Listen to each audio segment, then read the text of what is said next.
गदा विमर्श भृगुनूरु दंडे धृतराष्ट्रपुत्रे।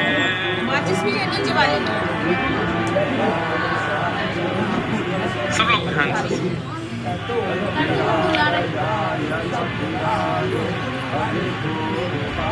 यदा मृधे गौरव संजयानां वीरेश्वथो वीरगतिम गतेषु।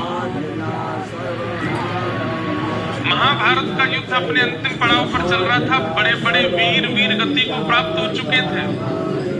केवल दो लोगों के मध्य में युद्ध चल रहा है, भीम और दुर्योधन।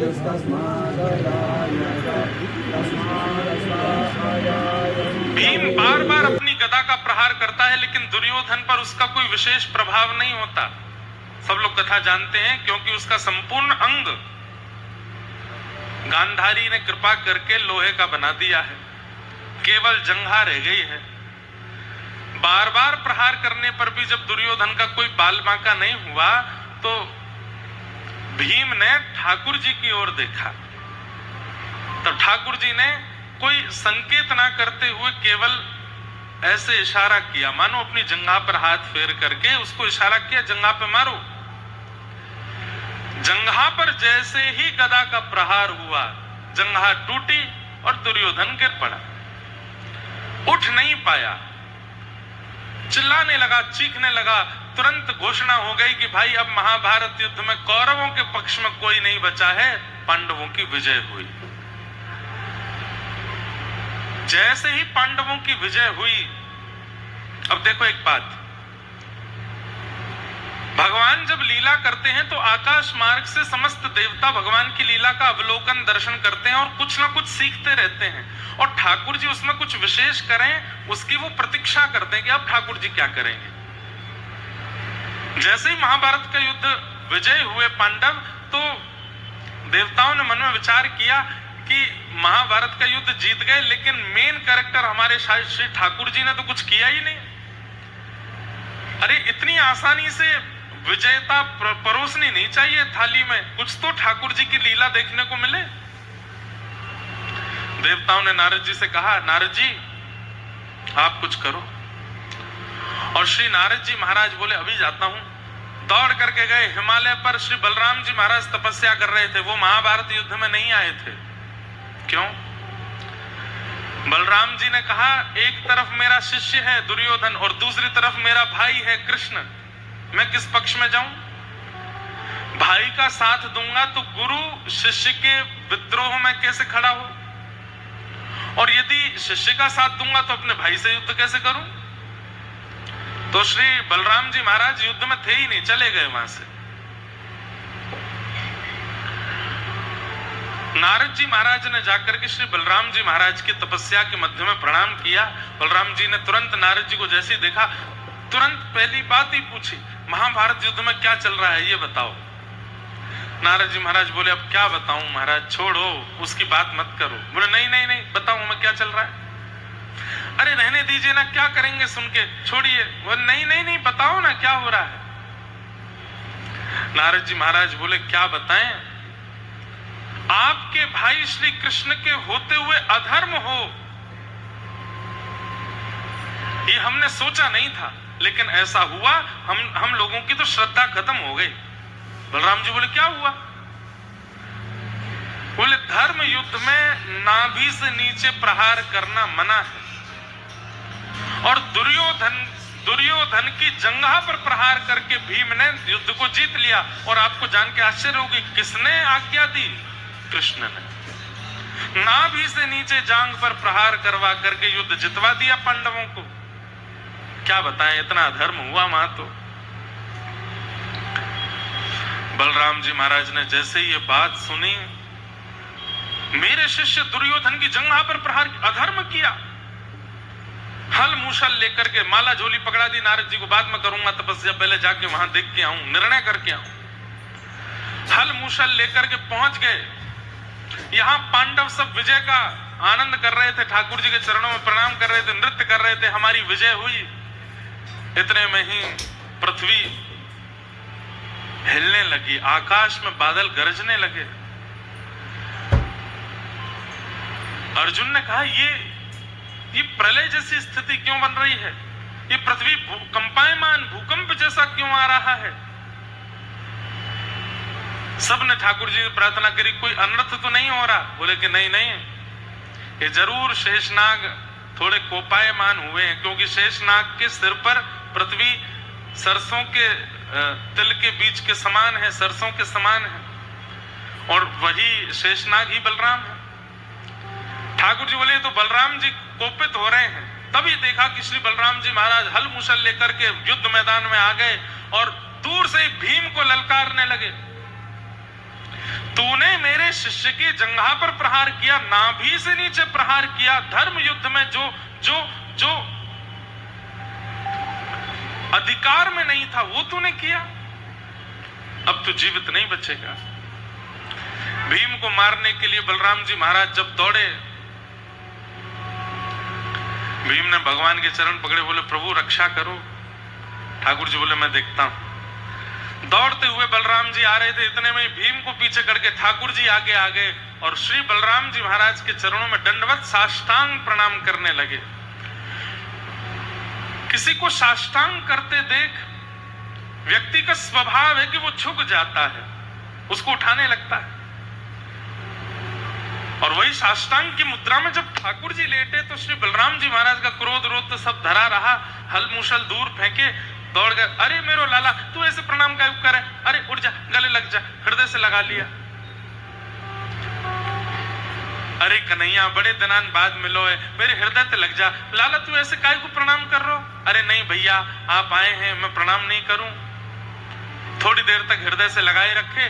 बलराम जी के जब नेत्र खुले, फिर से जब भीम दिखा ठाकुर जी को, फिर लाला तूने कितकू आ, पहले या से मिलके आऊं मैं। भीम की ओर जब जाने लगे तब ठाकुर जी ने हाथ पकड़ दिया, बोले आप इतना क्रोध क्यों कर रहे हैं? भीम को मारने की रट क्यों लगा रखी है आपने, मैं जान सकता हूं? बलराम जी महाराज बोले लाला तेरे अंदर दया होगी, तेरे अंदर प्रेम होएगा, पर धर्म विरोधी को मैं नहीं देख पाऊं। यानी धर्म विरुद्ध कार्य किया है। महाभारत युद्ध में जंघा पर प्रहार कियो, नाभि से नीचे प्रहार कियो, मैं याकू दंड दूंगा। भगवान श्री कृष्ण बंधु, एक होता है कि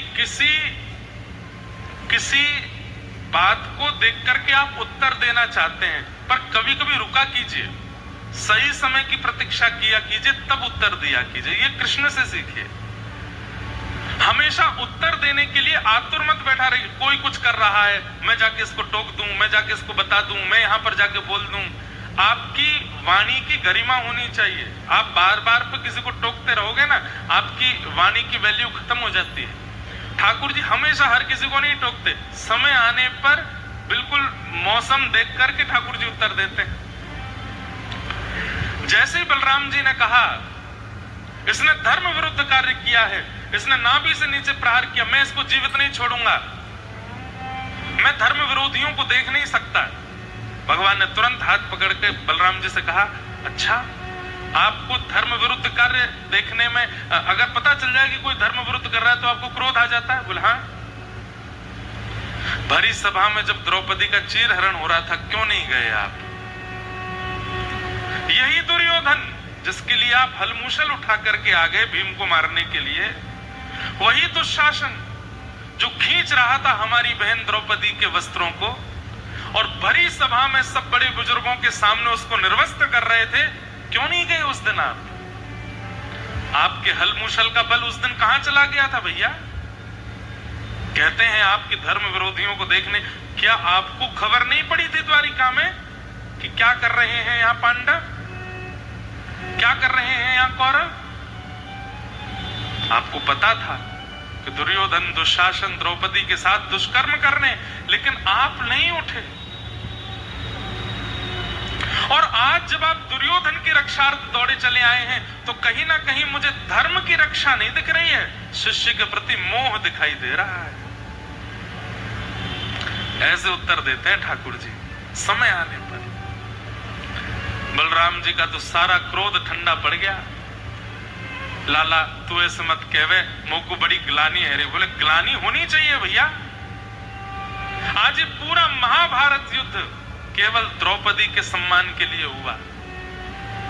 मुझे दुर्योधन नहीं दिखाई देता कि मेरी काकी का बेटा है, मुझे दुशासन नहीं दिखाई देता कि ये मेरे संबंधी हैं। मुझे केवल और केवल इनके रूप में एक नारी का असम्मान करने वाले लोग दिखाई दे रहे थे। भरी सभा में निर्वस्त्र महिला को करने की प्रतिक्रिया करने वाले लोग दिखाई दे रहे थे, इसलिए मैंने युद्ध कराया और उनका पक्ष किया, उनका संग किया जो सदा मेरे अधीन रहते हैं, जो सदा पाप करने से भागते हैं, पाप नहीं करते। मार दीजिए आप भीम को, लेकिन दुशासन को ना मारने का दंड आपको मिलेगा। बलराम जी महाराज तो लाला, आज लाला छोटो भैया नहीं बड़ो भैया जैसे, आज ऐसा लगा मानो बलराम जी लक्ष्मण और श्री कृष्ण राम। बलराम जी महाराज हाथ जोड़ के बोले, लाला तू आज मुझको स्पष्ट कर दे, धर्म विरोधीन के साथ कहा करना चाहिए और कब करना चाहिए, कब नहीं करना चाहिए, मुझको बता दे।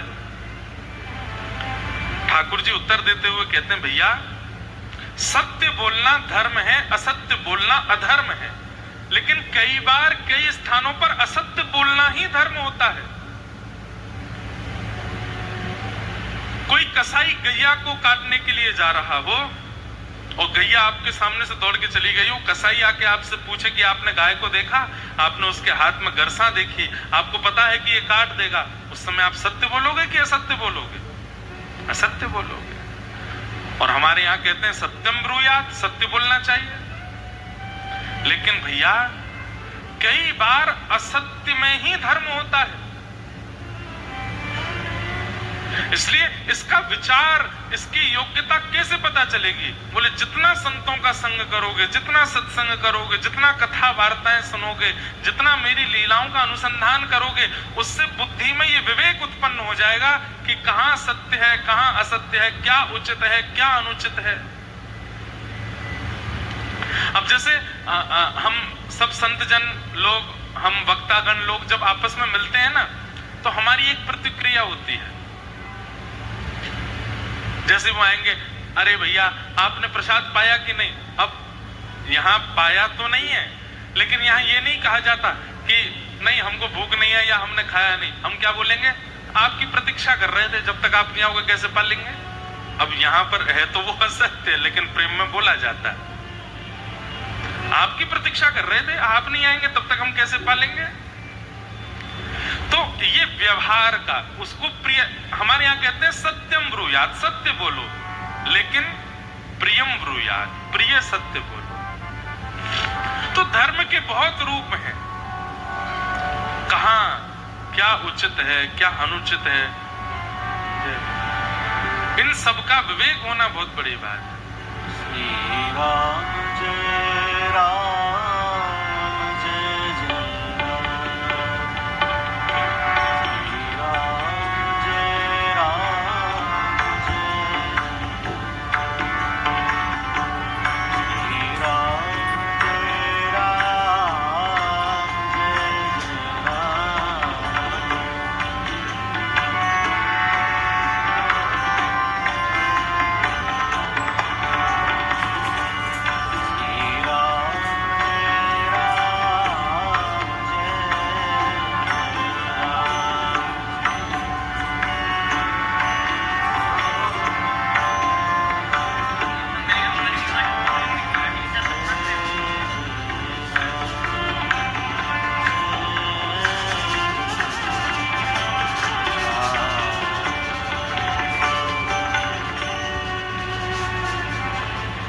ऐसे दे दो।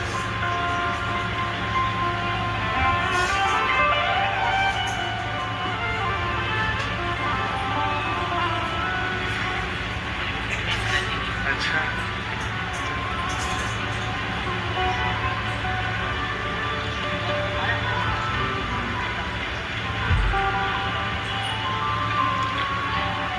हमारे श्री अयोध्या धाम के परम पूजनीय पूज्य महाराज श्री श्रीमद जगत गुरु रामानुजाचार्य श्री डॉक्टर स्वामी श्री राघवाचार्य जी महाराज, वे तो अभी किसी कार्यक्रम में अयोध्या से बाहर हैं, पर आज उनके अनुज भ्राता पधारे हैं। उनको बहुत बहुत वंदन, बहुत बहुत स्वागत।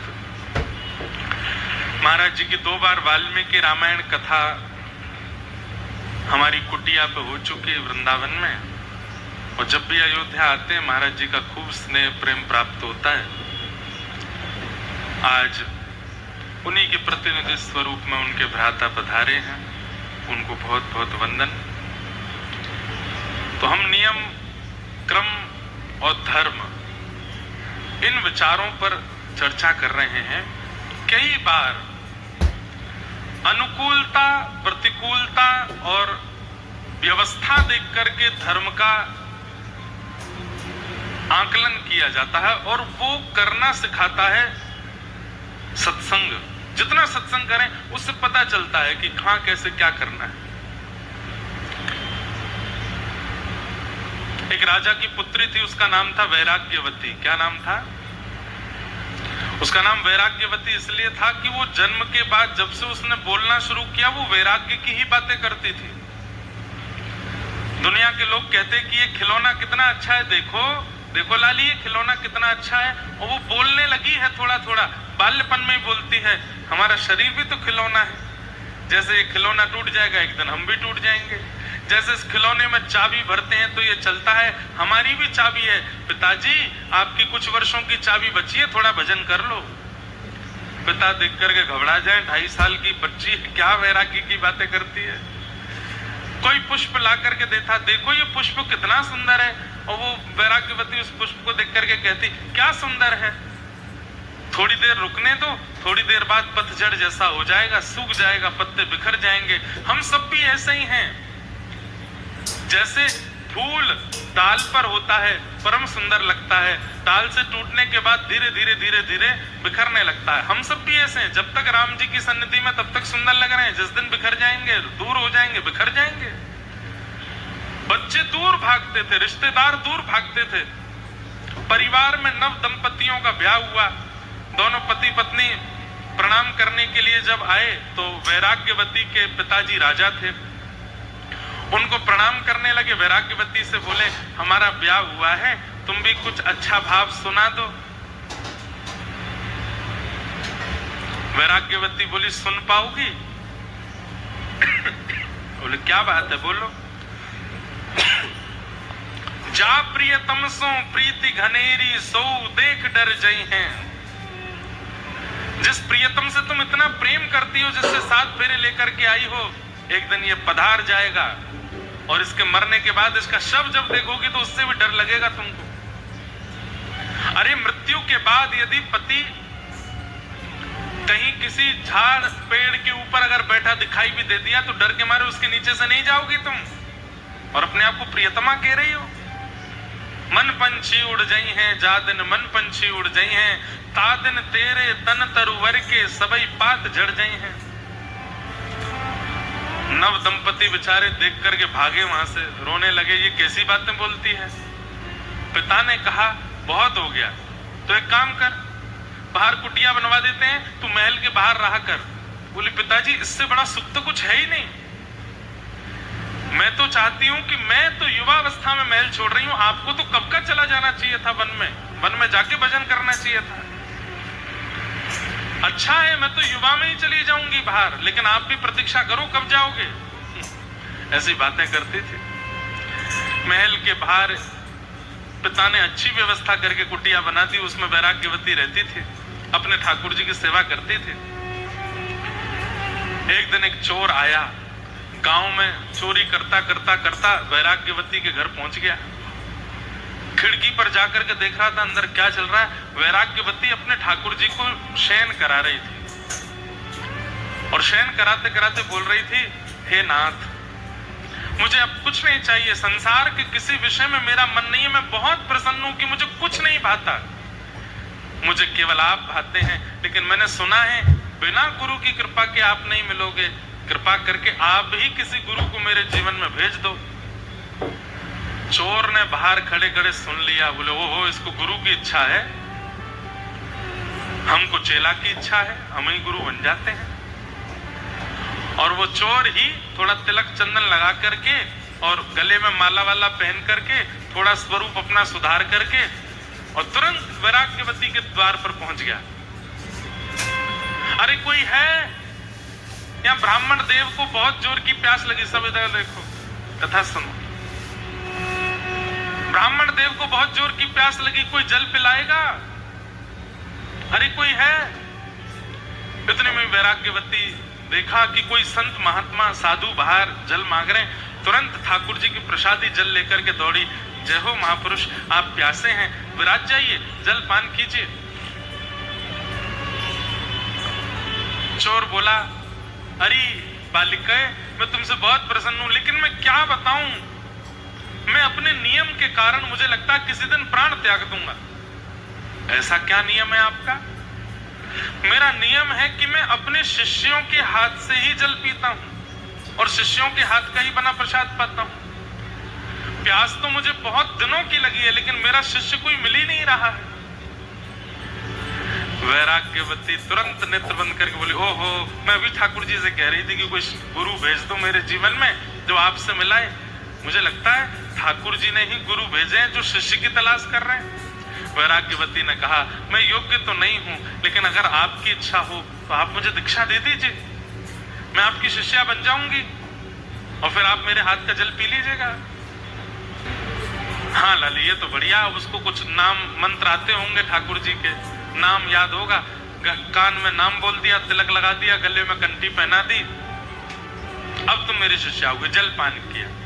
गुरुदेव आपकी बड़ी कृपा। अब देखो, यहां पर गुरु छलिया है, लेकिन शिष्य के चित्त में पूर्ण विश्वास है कि ये मेरे गुरु हैं।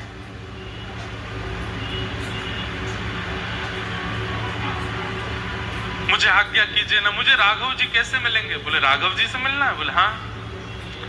तुम्हारे पास जितनी संपत्ति है, जितना सामान है, सब लेकर के चलो। आश्रम में एक बहुत सुंदर उत्सव करना है हमें, उस उत्सव में हमें जरूरत पड़ेगी, सब ले जाकर के गुरु जी के आश्रम में लगा दो, राघव जी तुमको मिलेंगे। बोले, गुरुदेव मुझ पर संपत्ति तो ज्यादा नहीं, पर ठाकुर जी के सोने के बर्तन और कुछ आदि हैं, ले चलो, ले चलो, सबको ले चलो, ठाकुर जी को भी ले चलो। वैराग्यवती ने तो झटपट सब सामग्री रखी। गुरु के वचन अटल कर मानो, मेरे गुरुदेव कह रहे हैं राघव जी ऐसे ही मिलेंगे। सब सामान इकट्ठा कर लिया, ले जाने लगी। गुरुदेव बोले, अरे तुम इतना भार कैसे उठाओगे, लाओ थोड़ा मुझे दे दो। नहीं नहीं गुरुदेव, मैं उठा लूंगा। ठाकुर जी वाला तुम रख लो, ठाकुर जी अपनी को, बाकी सामग्री मुझे दो, मैं लेके चलता। लेके चल रही है, अपने गुरुदेव का मुख भी नहीं देख रही, केवल चरण देख रही है। कितने कोमल चरण हैं इनके, कितने मधुर मेरे गुरुदेव। वो चोर हैं वो। चलते चलते चलते एक रास्ते में कहीं पहुंचे। गुरुदेव ने कहा, हमारी दीक्षा की एक परंपरा है, वो तुम करना भूल ही गए। बोले, क्या? बोले, इस पेड़ के पास खड़ी हो जाओ। वैराग्यवती खड़ी हो गई, उसको रस्सी से बांध दिया वैराग्यवती को और कहा, ये सामान सब हम ले जा रहे हैं, आश्रम पर रख के आते हैं, जब तक हम आश्रम जाएंगे और लौट के आएंगे ध्यान रखना, हमारे आने के बाद ही ठाकुर जी तुमको मिलेंगे, जब तक मैं ना आऊं यहां से जाना नहीं। ये हमारी दीक्षा की एक परंपरा है, ये तब तुमको करना पड़ेगा। जो आज्ञा गुरुदेव, मैं कहीं नहीं जाऊंगी, आप जाइए। सब सामान सट्टा लेकर के चोर महाराज तो वहां से भाग गए, उसको बांध के चले गए। क्योंकि अगर संग लेके जाऊंगा, सब जानता है नगर कि वैराग्यवती राजा की पुत्री है, ये कहां चोर लेकर के घूम रहा है, मेरे सब पोल पट्टी खुल जाएगी। तो वहीं बांध के भाग गए। खड़ी खड़ी वहीं पर ही प्रतीक्षा कर रही है, मेरे गुरुदेव आ रहे होंगे। 1 दिन निकल गया, 2 दिन निकल गया, 3 दिन निकल गए, 4-5 दिन निकल गए।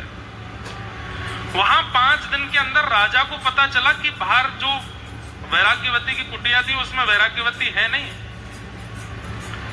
अंदर जाके देखा तो सब सामान वहां से गायब, ठाकुर जी गायब। राजा बोले, क्या हुआ, कहां चले गए? अपनी पूरी सेना लगा दी ढूंढने के लिए। एक सेना की टोली ढूंढते ढूंढते जंगल की ओर गई, वहां उनको वैराग्यवती मिल गई। आंख बंद करके प्रसन्न मुद्रा में गुरुदेव की प्रतीक्षा कर रही है। सैनिकों ने जाकर के जैसे ही राजा को बताया, राजा आए, आकर के देखा, वैराग्यवती आंख खोलकर, पिताजी मेरे पास मत आना, मुझे खोलिएगा नहीं, और आप लोग क्यों आ गए यहाँ पर? मैं ठाकुर जी से मिलने वाली हूं, जाइए ना यहाँ से। अरे क्या कर रही है? मेरे गुरुदेव मुझे यहाँ बांध के गए हैं, वो कह के गए हैं कि ये दीक्षा की परंपरा है, ठाकुर जी आएंगे, मेरे गुरुदेव आएंगे तब तक मैं हिलूंगी नहीं यहाँ से। राजा रोते रोते बेचारे किसी अन्य शिष्य गुरु के पास गए, उन्होंने समझाया, वैराग्यवती नहीं मानी। एक दिन नारद जी महाराज उस नगर में भ्रमण करते हुए आए। राजा ने नारद जी से कहा, नारद जी महाराज वीणा लेकर के आ गए। बोले, देवी मैं भक्तराज नारद हूं, तुम्हारे गुरु जो हैं वो साक्षात चोर हैं। वैराग्यवती बोली, चोर होंगे आपके गुरुदेव, मेरे गुरुदेव के बारे में गलत सलत मत बोलिए, मेरे गुरुदेव आएंगे, ठाकुर जी से मिलाएंगे। नारद जी बोले, इतना विश्वास? अगर मैं महादेव से बुलवा दूं तो? राजा बोला, आप बुला दो, महादेव आ जाएं, थोड़ा वो बोल दें तो ये मान जाएगी। कैलाश पे जाके महादेव को सब बात बताई। बोले, चोर गुरु बना लिए हैं, वो बांध के चले गए और शिष्या उन्हीं की प्रतीक्षा में खड़ी है। महादेव आप जाके बोल दो कि वो गुरु नहीं है, चोर है।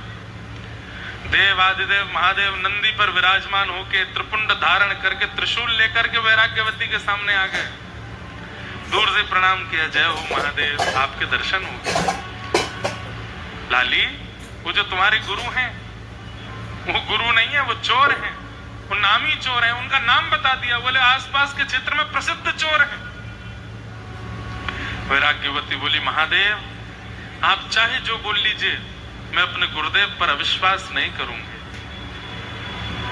राजा बोला, आपकी बात भी नहीं मान रही, इनकी भी नहीं मान रही, क्या पता दुर्गा मैया की मान ले, उनको बुला लाओ, आप पार्वती जी को ले आओ। पार्वती जी आ गई, उन्होंने कह दिया, तब भी नहीं माने। अंत तो गत्वा बचे नारायण। नारायण प्रकट हो गए शंख चक्र गदा पद्म धारण करके। वैराग्यवती ने दूर से प्रणाम किया, दंडवत किया। ठाकुर जी की रूप झांकी देख करके खूब भलैया ली, नेत्रों से रोने लगी, मेरे नाथ मुझे मिल गए आज। ठाकुर जी ने कहा, हम बहुत प्रसन्न हैं तुम्हारी निष्ठा से, लेकिन हम तुमको बताना चाहते हैं कि तुम्हारे जो गुरु हैं वो चोर हैं, वो उचित गुरु नहीं है।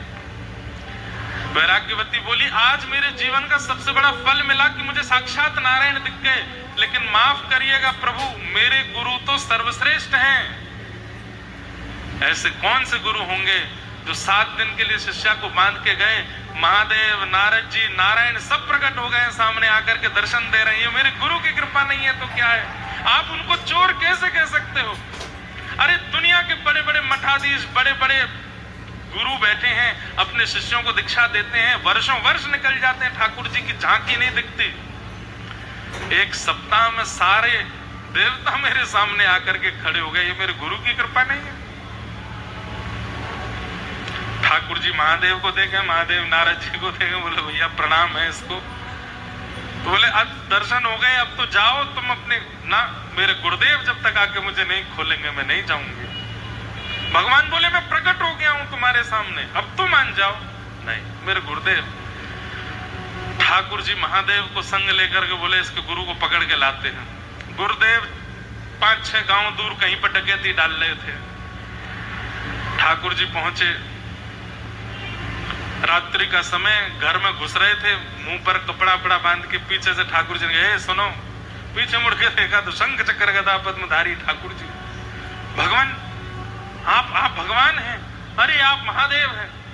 बोले, तेरे चक्कर में पूरा देव समाज हिला पड़ा है, चल जल्दी यहां से। बोले, हमने क्या किया? बोले कि तू वैराग्यवती को वो अभी तक बंधी हुई है क्या वहीं पे? मुझे तो लगा राजा की सेना ने आके खुल दिया होगा। ठाकुर जी उसको लेकर के गए। जाकर के उसने जब वैराग्यवती की रस्सी खोली, वैराग्यवती ने दंडवत प्रणाम किया, चरणों में लेट करके, और चरण पकड़ करके बस माथे से लगाने लगी, मेरे गुरुदेव आपकी कृपा, सब मिल गए मुझे। निष्ठा। गुरु शब्द जो है ना, शब्द में ही ताकत है।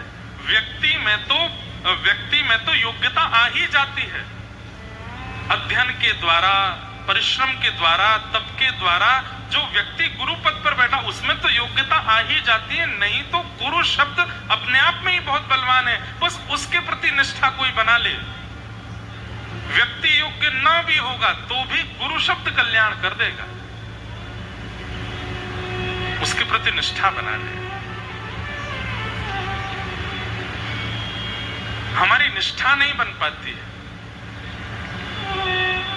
पति शब्द, वो पति शब्द अपने आप में ही बलवान है। व्यक्ति भले ही उस शब्द का पालन ना कर रहा हो, कई बार पत्नी की सेवा पति को पति बना देती है। कई बार माता पिता का परिश्रम बालकों को योग्य बना देता है। कई बार शिष्य का शिष्यत्व गुरु को गुरु बना देता है। ये सब ज्ञान भगवान श्री बलराम जी को दे रहे हैं। भैया इन सब का बोध, क्या उचित है, क्या अनुचित है, कहां योग्य है, कहां अयोग्य है, कहां सत्य है, कहां असत्य है, कहां धर्म है, कहां अधर्म है, इसका बोध सत्संग करने से होता है। आज महाभारत युद्ध में नाभि से नीचे प्रहार किया गया, ये बिल्कुल अधर्म नहीं है, क्योंकि जिसकी नाभि के नीचे प्रहार हुआ वो महापापी दुर्योधन है। और ऐसे अधर्मियों को धर्म से नहीं मारा जाता, अधर्मियों को अधर्म से ही मारा जाता है। इसलिए आप क्रोधित मत होइए। अद्भुत है बंधु, महाभारत की कथा अद्भुत है।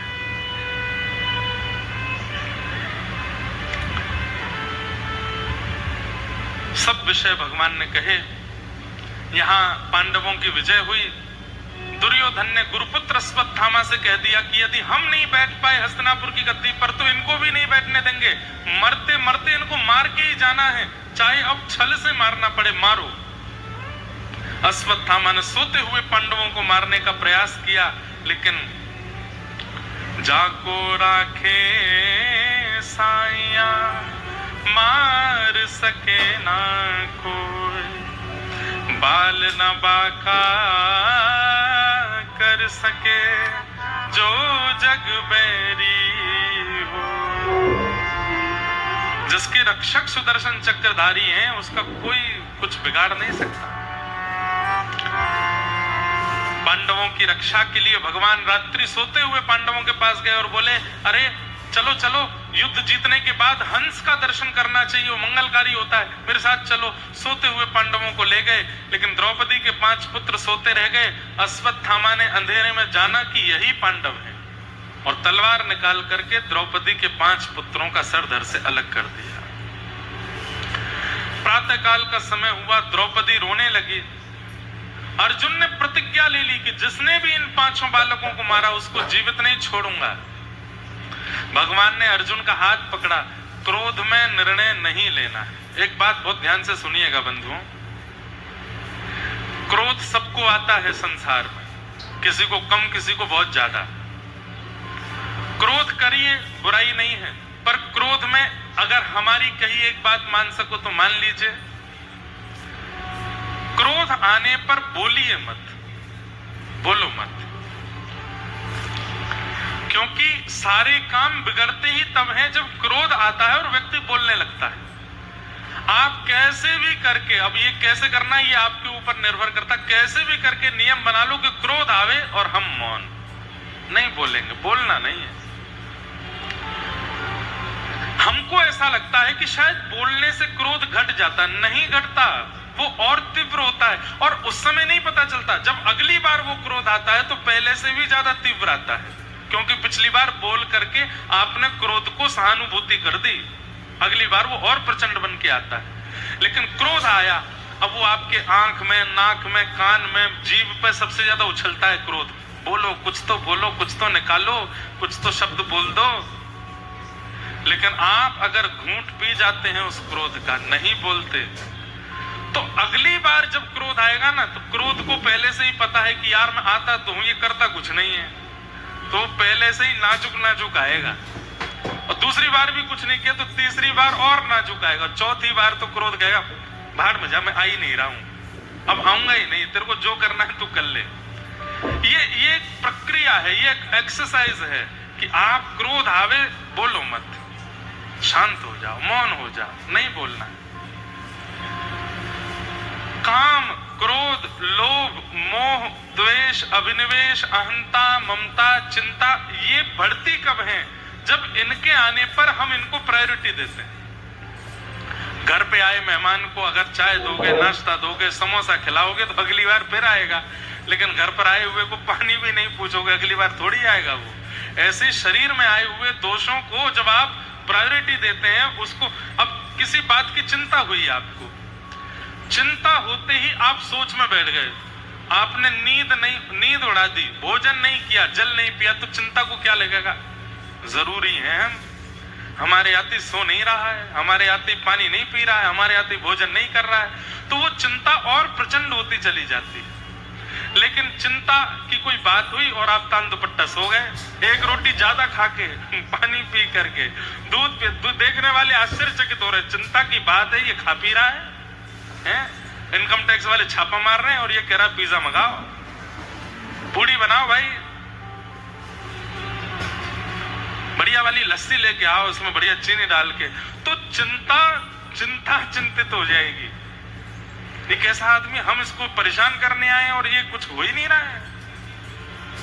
अगली बार वो आने से कतराएंगे। तो काम, क्रोध, लोभ, मोह, ईर्ष्या, द्वेष, ये संतों के पास नहीं आते क्या? आते हैं, पर संतों के पास सत्संग का बहाना है। अब 12 बजे अगर मुझे कोई चिंता हुई हो, मैं 3 बजे तक उसको बैठा नहीं सकता, मुझे 3 बजे कथा करने जाना ही है। तो चिंता कहती है यार इस पे आने का कोई फायदा ही नहीं है, ये पूरा दिन तो सत्संग में ही निकाल देता है, कथा में चला जाता है, हंसता है, खेलता है, गाता है, चिंता को ही जाना पड़ता है, हम परेशान नहीं होते।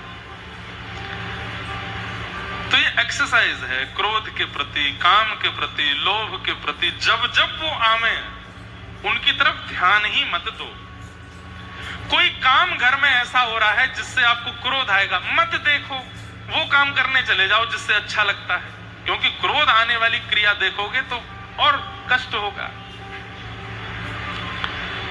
अनंत बलवंत श्री हनुमान जी महाराज की जय हो। आज महाराज जी चुपचाप आ रहे थे,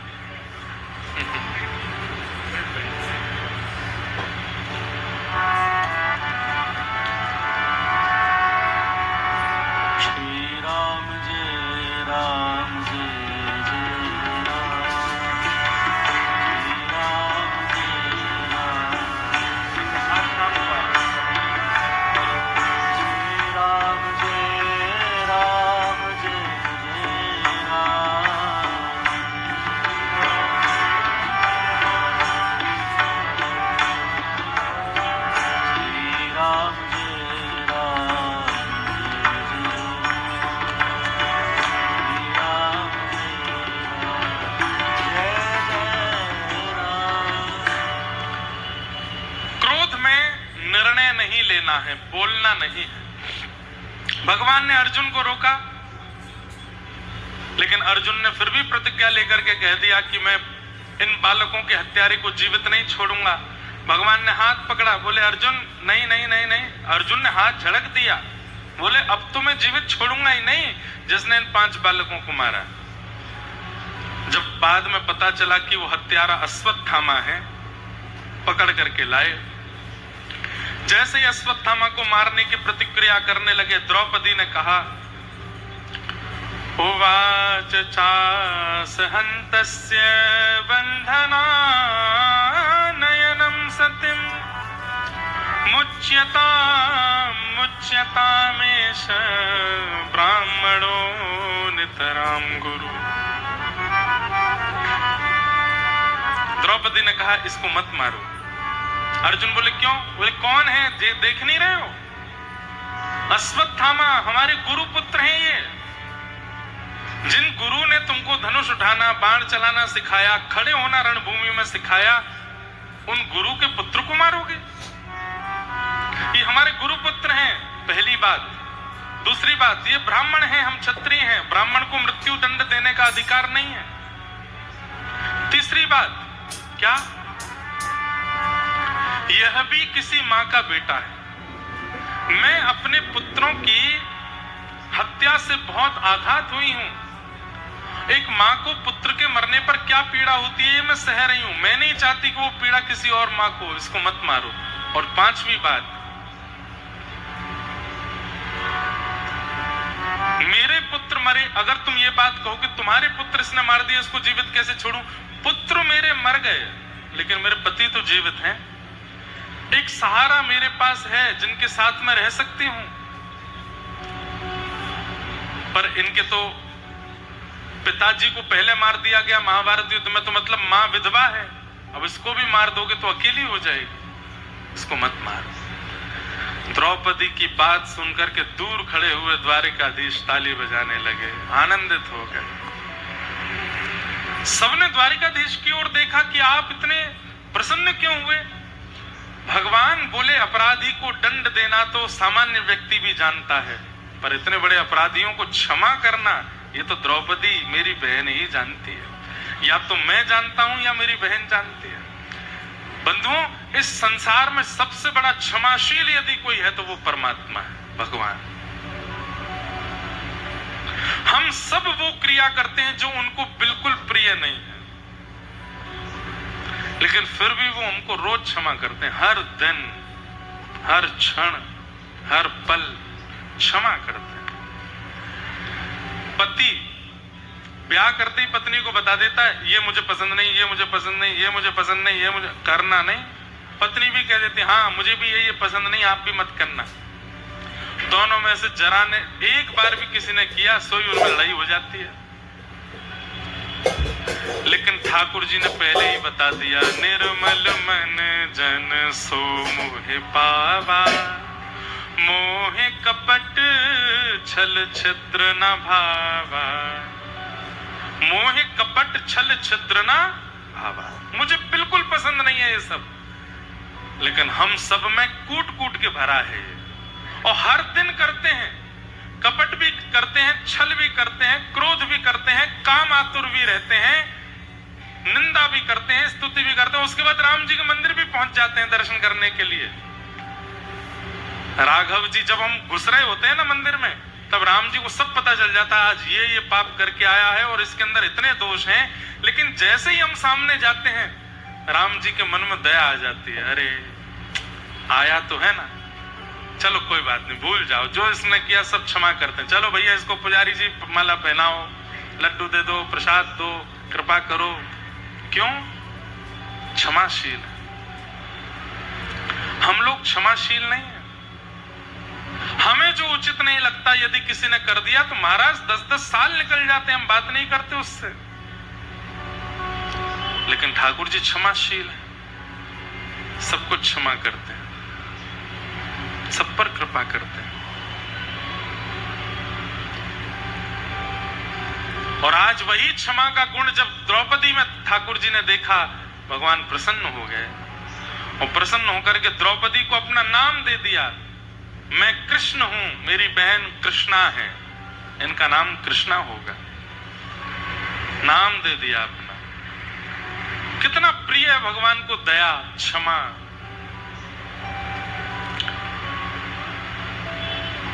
अर्जुन को भगवान ने समझाया कि ब्राह्मण है उसको मत मारो, लेकिन बालकों का हत्यारा इसलिए छोड़ो मत, इसलिए इसका अपमान कर दो, इसके दाढ़ी मूंछ काट करके इसको सभा से निष्कासित कर दो। अपमान करके भेज दिया। उत्तरा के गर्भस्थ शिशु को मारने के लिए ब्रह्मास्त्र छोड़ दिया अश्वत्थामा ने। उत्तरा दौड़ी दौड़ी भगवान के पास गई। भगवान ने अंगुष्ठ मात्र रूप धारण करके नासिका श्वास नली से भीतर प्रवेश करके अपनी चक्रा नाम की गदा को भगवान ने इतनी द्रुत गति से घुमाया कि गर्भ के बालक की रक्षा हुई। यही बालक जन्म लेने के बाद परीक्षित हुए, उत्तरा के बालक। ठाकुर जी रथ में आरूढ़ होकर के जैसे ही निकलने लगे, कुंती ने भगवान की स्तुति गाई और स्तुति गाते हुए भगवान से कहा, विपदा संतु नः सस्वत तत्र तत्र जगद्गुरु भवतो दर्शनम यत् स्यात् अपुनः भव दर्शनम। हे नाथ, इस संसार में सबसे बड़ी विपत्ति क्या है और सबसे बड़ी संपत्ति क्या है? कितना सुंदर बोल रही हैं कुंती बुआ। संपत्ति को संपत्ति नहीं कहते और जीवन में आने वाली विपत्तियों को विपत्ति नहीं कहते। कुंती कहती है जिस कारण से तुम ठाकुर जी को भूल जाओ वो सबसे बड़ी विपत्ति, और जिससे ठाकुर जी की याद आवे वो सबसे बड़ी संपत्ति। ठाकुर जी की याद बन। अब कथा है, आप कथा सुन रहे हैं, आज चौथा दिन है, रोज 2.5-3 घंटा जो यहाँ सुन रहे हैं ना, इससे बड़ी कमाई दुनिया में नहीं हो सकती आपकी। लेकिन हाँ, सुन करके भूल जा रहे हैं कि महाराज जी ने क्या सुनाया तो कोई लाभ नहीं उसका, लेकिन सुन करके हृदयस्थ करते जा रहे हैं, उसको संजोते जा रहे हैं, एक एक शब्द को जमा करते जा रहे हैं, क्या बोला गया, कैसे बोला गया, क्या समझाया गया। तो इन 4 दिनों में आपसे बड़ा धनवान, ठाकुर जी की नजर में आपसे बड़ा धनवान कोई नहीं है। जिस धन से ठाकुर जी की याद आवे वो सबसे बड़ा धन, और जिससे ठाकुर जी भूल जाए, ठाकुर जी दूर हो जाए, वो सबसे बड़ी विपत्ति है। लोगों ने जाकर के मीराबाई को खूब समझाया कि भाई साहब,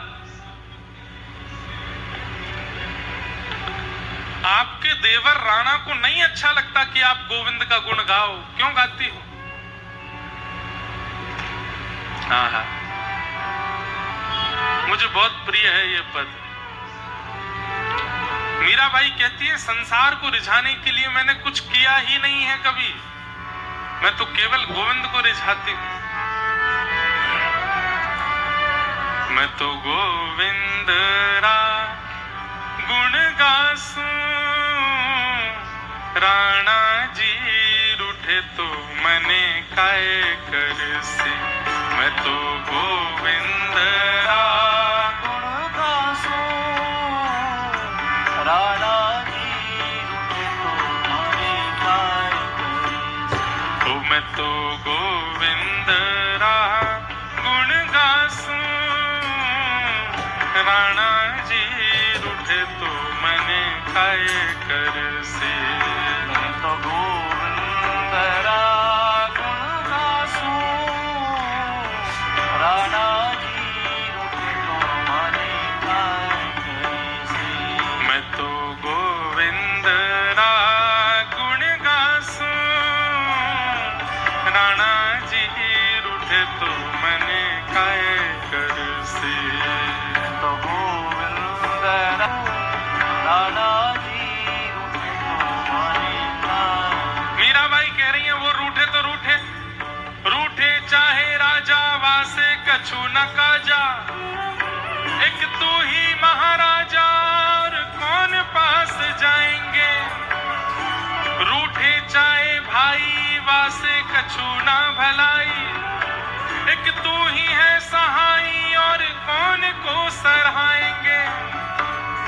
रूठे चाहे शत्रु और मित्र आठों याम, एक तेरे चरणन के नेह को निभाएंगे। जग सारा झूठा एक तू ही है अनूठा। रूठ जाए चाहे सारा जग पर तू ना रूठा चाहिए। रूठ जाए चाहे सारा जग पर तू ना रूठा चाहिए। आप मत रूठो नाथ, ये राणा रूठे तो रूठे, संसार रूठे तो रूठे, मेरे राघव जी मुझसे प्रसन्न रहे बस। राणा जी रूठे तो मने काय। मीराबाई कह रही है हे चरणामृत रा नेम हमारा। चरणामृत रा नेम हमारा। चरणामृत रा नेम हमारा। चरणामृत रा नेम हमारा। मैं तो नित उठ दर्शन पासूं। मैं तो दर्शन पासूं।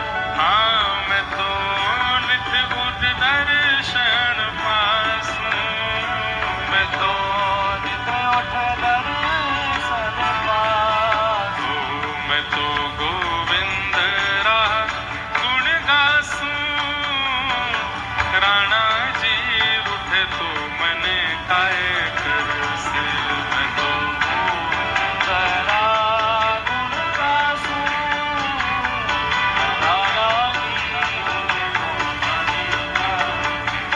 ओ मैं तो गोविंद रा गुण गासूं राणा जी रूठे तो मने काय करसे तेरा गुण गासूं, राणा भुजा उठा के गाओ श्री गिरधर लाल प्यारे की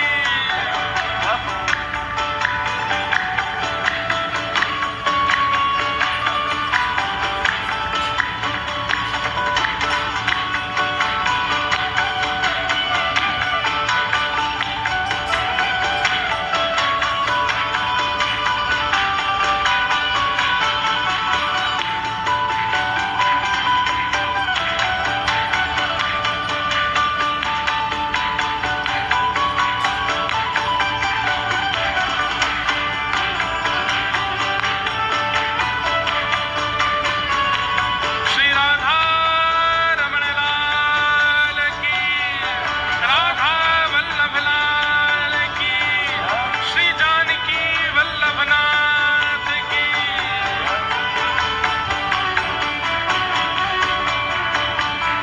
हे राम नाम रा जहाज चला स्या राम नाम रा जहाज चला स्या, नाम नाम रा जहाज चला श्या राम नाम रा जहाज चला मैं तो भव सागर तर जासू मैं तो भव सागर तर जासूं, हाँ मैं तो भव सागर तर जासू मैं तो भव सागर तर जासूं। हे मीरा के प्रभु गिरधर नागर मीरा के प्रभु गिरधर नागर, मीरा के प्रभु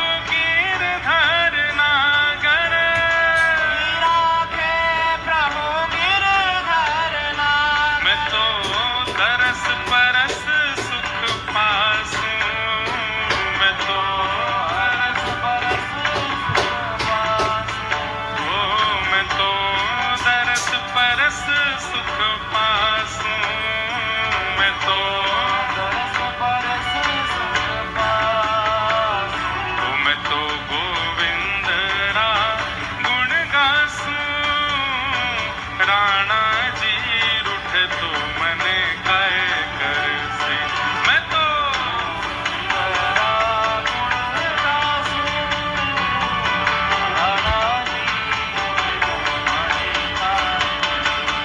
कि मैं तो गोविंद रा गुण गासूं राणा जी रूठ तो मने काय करसे तेरा गुण गासूं, हे मीरा के प्रभु गिरधर नागर मीरा के प्रभु गिरधर हे नागर, प्रभु गिरधर नागर हे प्रभु नटवर नागर हे प्रभु गिरधर नागर हे प्रभु नटवर नागर हे प्रभु गिरधर नागर हे प्रभु गिरधर नागर मैं तो गोविंद रा मैं तो गोविंद रा मैं तो गोविंद रा गुण गासूं राणा जी रूठ तो मने काय करसे मैं तो गोविंद रा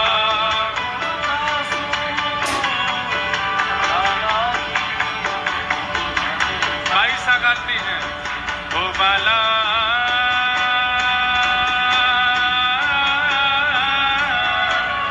मैं बैरागन हूँगी हूँगी मैं बैरागन हूँगी मैं बैरागन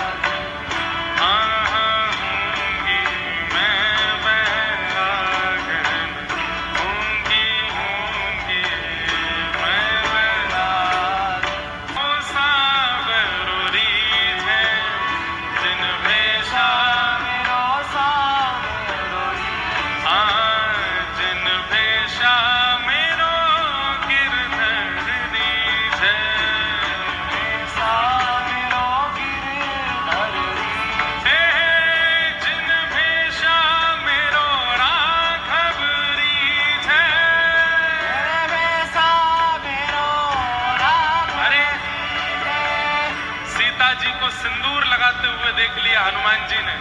पूछ लिया मैया ये सिंदूर क्यों? बोले इससे ये बात प्रमाणित होती है कि हम राघव जी की हैं, हम सौभाग्यवती हैं, राघव जी ने हमको स्वीकार कर लिया, इसलिए मांग में सिंदूर। हनुमान जी ने सर्वांगीण अंग पर लगा लिया। बोले मैं केवल मांग दिखा करके क्यों बताऊं मैं राघव जी का हूं, मेरा रोम रोम राम जी का है।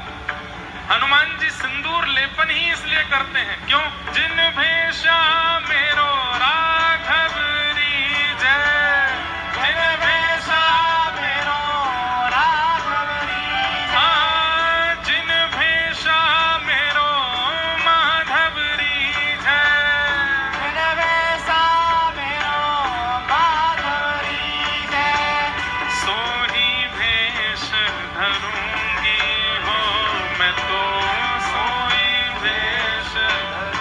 अब आज बाबा अधिकतर यहाँ जितने श्रोता हैं सब पीले पहन के आए हैं, सब बेचारे आज सन्यासी हो गए आज हैं?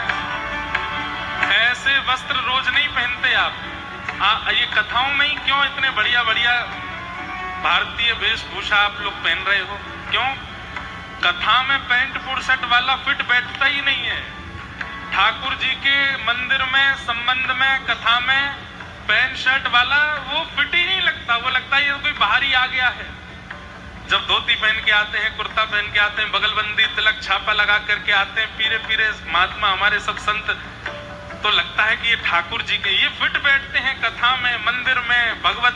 अब राम जी की सेवा जो कर रहे हैं पुजारी जी महाराज जी, अगर वो जीन्स पहन के अंदर घूमे कितना अटपटा लगेगा। हनुमानगढ़ी में पुजारी जन जो है जीन्स पहन के, टी शर्ट पहन के, टाई लगा करके, कोट पहन के अगर सेवा करें कितने अटपटे लगेंगे। अरे हनुमान जी के, राघव जी के पास वाले तो तभी अच्छे लगते हैं जब धोती में हो, बगलबंदी में हो, तिलक स्वरूप में हो। हे जिन भेषा मेरो साहिब रीझ है जिन भेषा मेरो सावरी है जिन भेषा मेरो ठाकुर रीझ है वैसा मेरो राघवरी है मैं सोही भेष धरूंगी हो मैं तो। मोही भेष अरे हाँ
बसत है प्राण हमारा, ओ प्राण हमारा वहाँ बसत है प्राण हमारा, ओ यहाँ तो खाली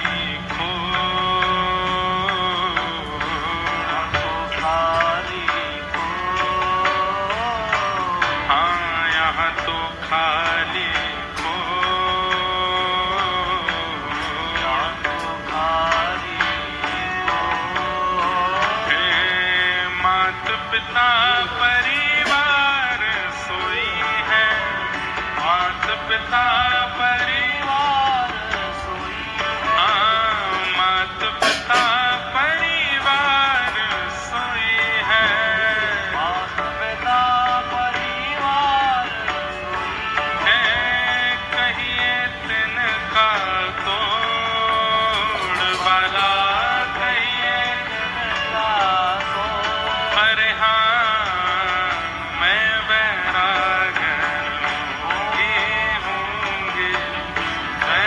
बैराग होंगी, मैं बैरागन होंगे, मैं बैराग हो बाला,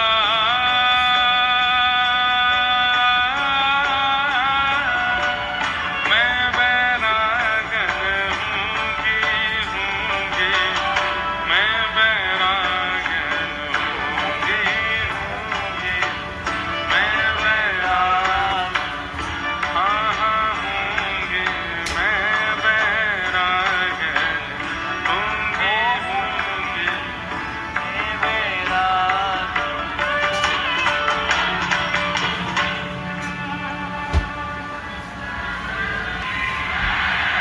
मैं तो गोविंद राम गुण गासूं।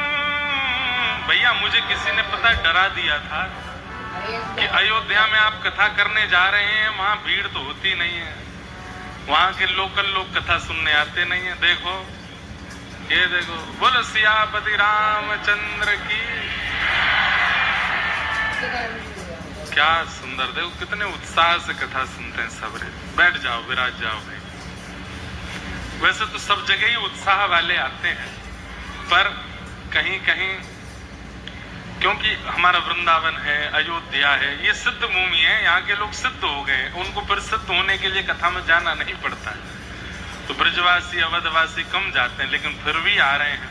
हमसे तो इतने सारे अयोध्या के वैष्णव मिलने आते हैं, बहुत अच्छा लगा।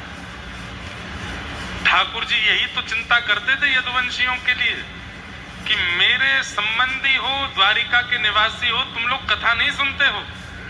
यदुवंशियों को कहते थे भगवान कि मेरे संबंधी हो, मेरे रिश्तेदार नातेदार हो, इसलिए कथा सुनना मत छोड़ो, कथा सुना करो, सत्संग किया करो। यदुवंशियों ने इसी बात को नहीं माना, इसीलिए श्राप लगा और सब समाप्त हुए। कभी कभी व्रजवासी अवधवासी कथा वथा नहीं सुनते, कम सुनते हैं, बोले हम तो राम जी के हैं, हम तो ठाकुर जी की नगरी, हमको क्या जरूरत। लेकिन फिर भी अब वह रुचि फिर से बढ़ रही है, ये अच्छी बात है। राणा जी रूठे तो मने काए कर से, मैं तो गोविंद राम गुण गासूं। राणा जी रूठे तो मने काए, हम तो गोविंद का गुण गाएंगे, राणा रूठे तो रूठे, हमें क्या आवश्यकता। तो कुंती मैया ने भगवान की सुंदर स्तुति गाई। तत्पश्चात ठाकुर जी रथ में आरूढ़ होकर के जब पुनः द्वारिका को प्रस्थान करने लगे तो भीष्म पितामह के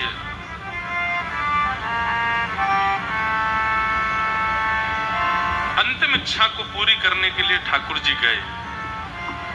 कैसे? रथ में आरूढ़ होकर के ठाकुर जी निकल रहे थे, तभी युधिष्ठिर रोने लगे। भगवान ने युधिष्ठिर की ओर देखा तो श्री युधिष्ठिर जी के रुदन का कारण पूछा तो युधिष्ठिर जी बोले, बाल द्विज सुहन मित्र पितृभ्रातृ गुरु तुह न मेष्यान्निरयान्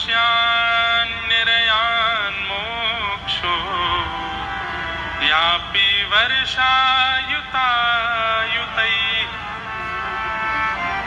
सब लोग ध्यान से इधर देखिए, कथा सुनो। युधिष्ठिर जी महाराज कहते हैं, भगवान मैंने महाभारत युद्ध बहुत गलत किया, मुझे इस महाभारत युद्ध को नहीं करवाना चाहिए था। कितने सारे बालक अनाथ, कितने सारी माताएं विधवा, कितने सारे परिवार उजड़ गए, अपने मर गए, कितने भाई भाई बिछुड़ गए, कितने बंधु मित्र बिछड़ गए। अगर महाभारत युद्ध नहीं होता, इतने लोगों की मृत्यु नहीं होती, कितने बालक अनाथ नहीं होते, कितनी माताएं विधवा नहीं होती। मैंने बहुत गलत किया, मुझे नहीं करना था। बंधुओं देखो, बहुत ध्यान से सुनिएगा, क्रिया करने से पहले यदि आपको लगने लग जाए कि ये क्रिया नहीं करनी चाहिए, ये उचित नहीं है, कहीं इस क्रिया को करने से कुछ गलत तो नहीं होगा, आदि आदि मन में भाव आने लगे, उसी समय गुरुदेव के चरणों में या आचार्य चरणों में जाकर के पूछ लेना चाहिए क्या करें क्या नहीं करें, ये अच्छा है। तो आप अर्जुन हो। युद्ध से पहले ही धनुष बाण नीचे रख दिए कि मुझे नहीं लगता इनको कैसे मारूंगा मैं।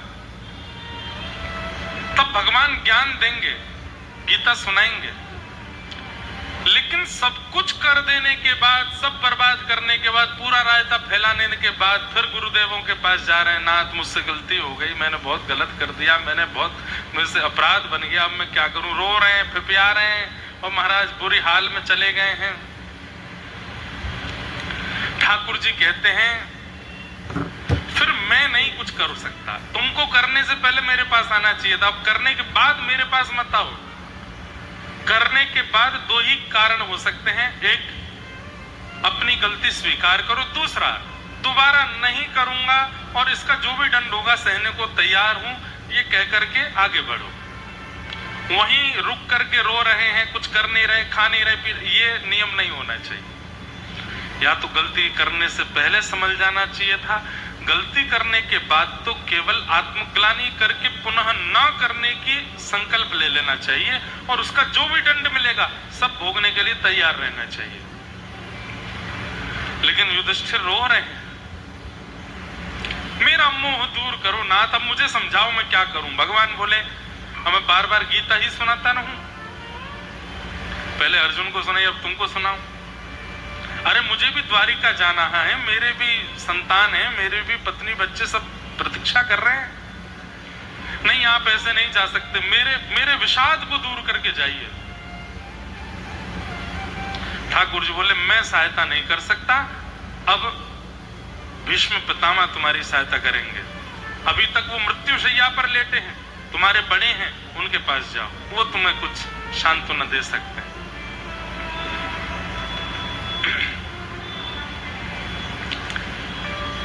पांडव सब भीष्म पितामह के पास जा रहे हैं, ठाकुर जी संग लेकर के जा रहे हैं। बाणों की सैया पर लेटे हैं भीष्म पितामह। जैसे ही पता चला श्याम सुंदर आ रहे हैं, आहा, इतना तो करना स्वामी, जब प्राण तन से निकले, गोविंद नाम लेकर जब प्राण तन से निकले, श्री गंगा जी का तट हो, यमुना का वंशीवट हो, श्री सरजू जी का तट हो,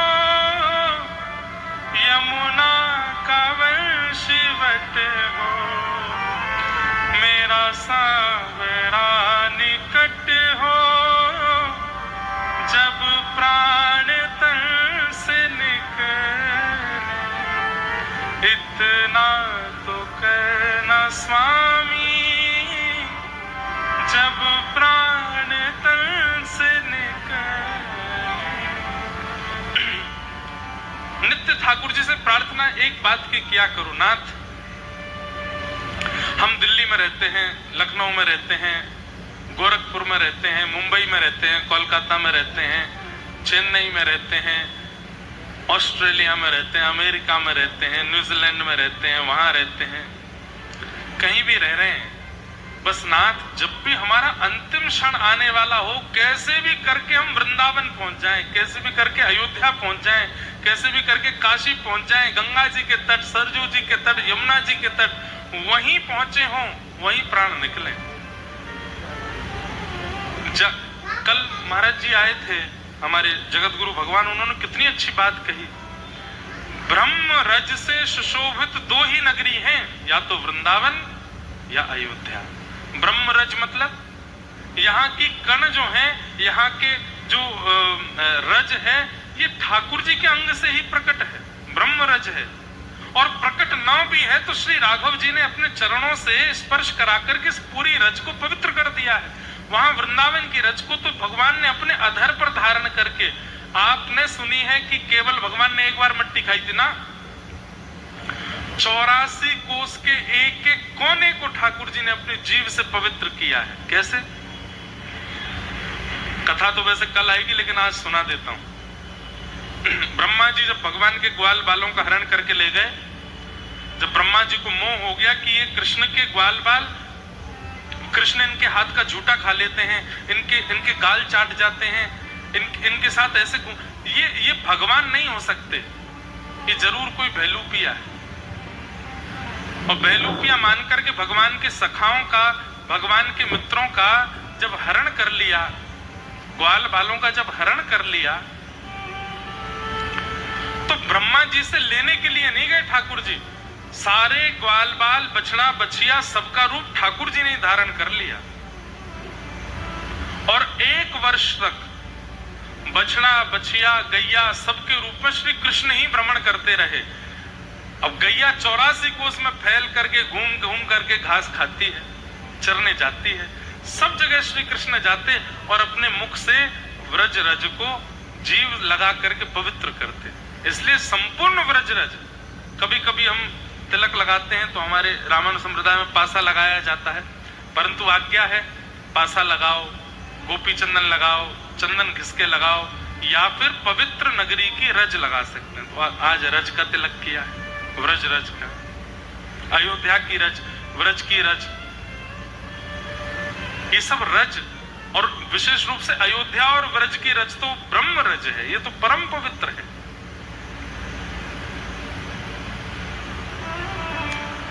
इनमें प्राण निकल जाएं तो समझ जाओ कि हमारे जीवन का साफल्य हो गया, सफल हो गया हमारा जन्म लेना। यदि यहां प्राण निकले तो हम सब प्राण छोड़ने ही आए हैं संसार में।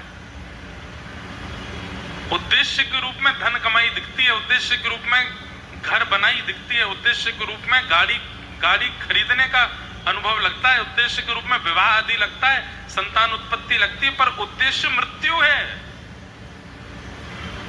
उद्देश्य ये सब नहीं है, उद्देश्य मृत्यु ही है।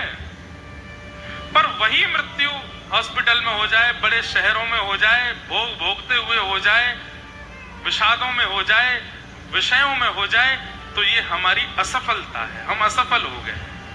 लेकिन वही मृत्यु अयोध्या जी में हो जाए, श्री वृंदावन में हो जाए, श्री गंगा जी के तट पर, श्री यमुना जी के तट पर कथा सुनते हुए हो जाए, ठाकुर जी का नाम गुणगान गाते हुए हो जाए, मंदिर में दर्शन करते हुए हो जाए, तो समझो कि हमारा जीवन जन्म लेना सफल हो गया, कि अंतिम श्वास में ठाकुर जी का नाम, कथा, धाम या दर्शन सामने था। असफल नहीं होना है, सफल होना है। और ये सफलता हमारे हाथ में नहीं, मृत्यु का पता तो है नहीं कब आवे, इसलिए ठाकुर जी से ही प्रार्थना करो, और कुछ दो चाहे मत दो, बस अंतिम क्षण यहां दे देना, बस इतनी प्रार्थना है नाथ आपसे।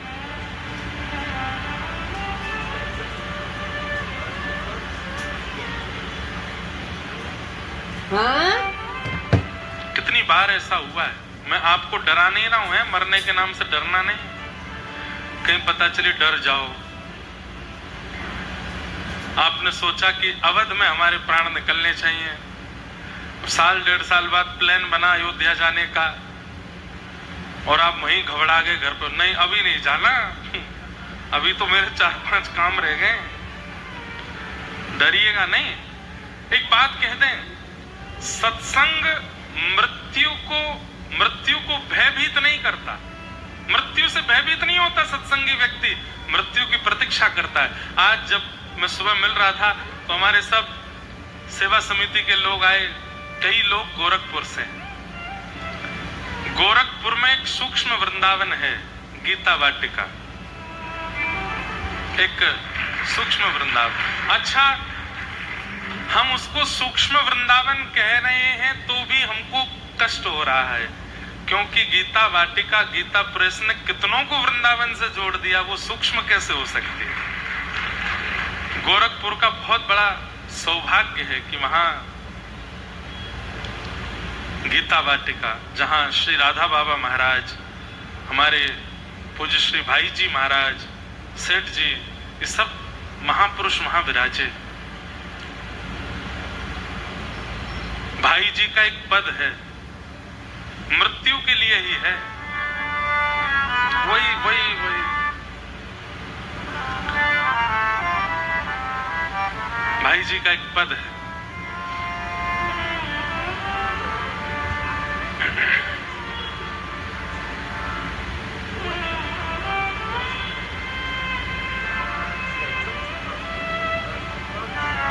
बहुत सुंदर है।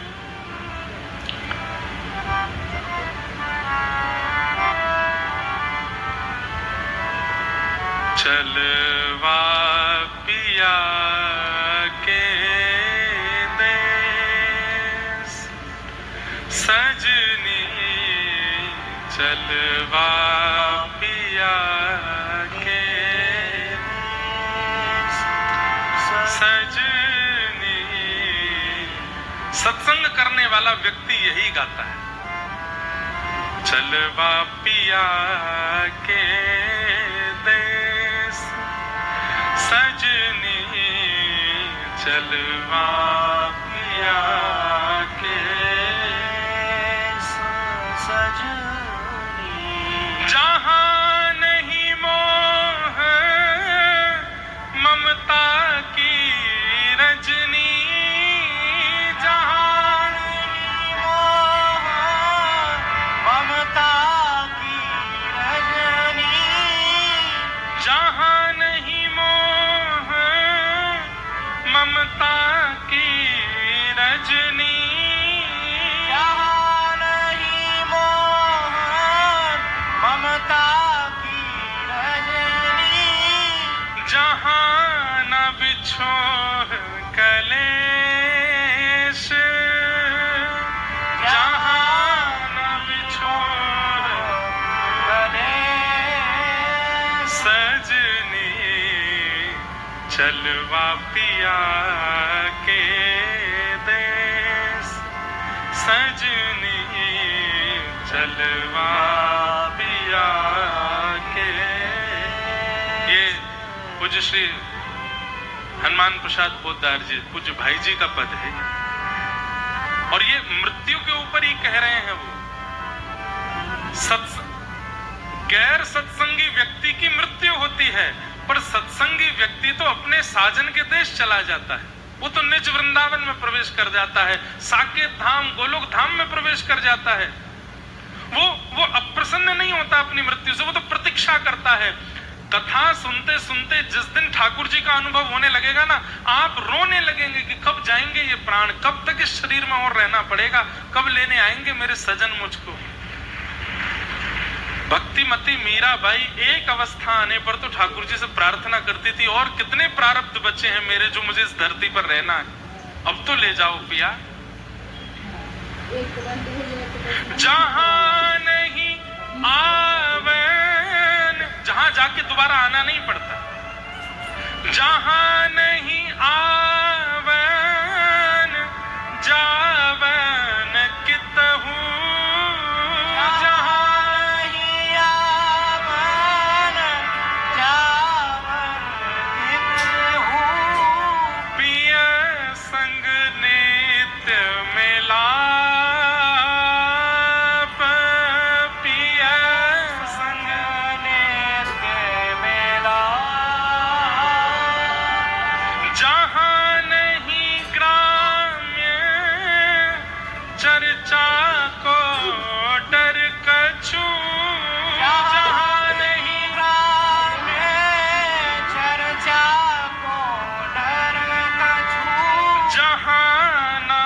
जिसको पाप जहां, अरे जहां चार लोग बात नहीं बनाते, संसार में लोग बात बनाते हैं, आपकी एक गतिविधि पर बात बना देते हैं, एक क्रिया पर बिना पूछे बिना